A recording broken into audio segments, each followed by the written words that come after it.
السلام علیکم دوستو، دریائے سندھ کی بہتی لہروں کے کنارے روہڑی اور سکر کے درمیان ایک سنہری ٹکڑی پر ایک قدیم اور پراسرار مقام موجود ہے جہاں 7 نمایاں قبریں ہیں۔ خوبصورت کاشتکاری اور نقش و نگار سے سجی ہوئی، لوگ اسے ستین جو آستان کہتے ہیں، یعنی 7 سہیلیوں کا آستانہ۔ یہ جگہ نہ صرف سندھ کی ثقافتی اور روحانی میراث ہے بلکہ عورت کی عزت، پاکیزگی اور دعا کی قبولیت کی ایک زندہ مثال بھی ہے۔ آئیے آج ہم اس کی پرانی لوک داستان سنتے ہیں اور پھر تاریخ کی روشنی میں بھی دیکھتے ہیں۔ بہت پرانے زمانے کی بات ہے۔ کچھ روایات کے مطابق یہ واقعہ راجہ داہر کے دور کا ہے، جب سکر کا علاقہ بکر کہلاتا تھا۔ یہاں 7 پاک دامن، خوبصورت اور گہری دوست کنواری لڑکیاں رہتی تھی۔ بعض کہتے ہیں کہ بہنیں تھی، بعض کہتے ہیں کہ سہیلیاں۔ ان کا آپس میں اتنا گہرا رشتہ تھا کہ لوگ انہیں 7 سہیلیاں بھی کہنے لگے۔ انہوں نے ایک عہد کیا تھا کہ ہم کسی نامحرم مرد کو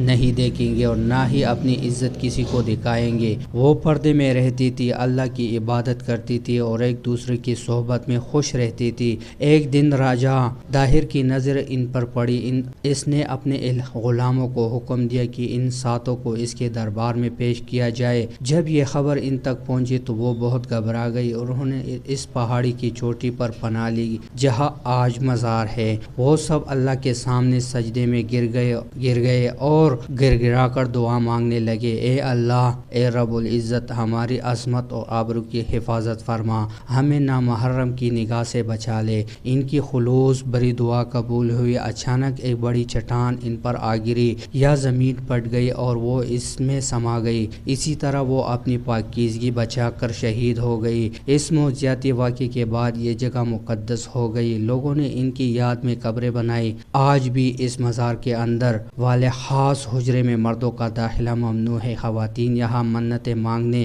بے اولادی خواتین اور اولاد کی دعا کے لیے، چرلوں پر داغے باندھنے، تالے لگانے اور روحانی علاج کے لیے دور دور سے آتے ہیں۔ لیکن تاریخ دانوں میں محققین کی نظر ان پر ایک خوبصورت لوک داستان ہے جس کا کوئی مستند تاریخی ثبوت نہیں ملتا۔ اس مقام کا اصل نام صفا تھا۔ مغل دور میں سندھ کی گورنر میر ابو القاسم نمکین نے اس خوبصورت ٹکڑی کو اپنی آرام گاہ اور تفریح جگہ بنایا تھا۔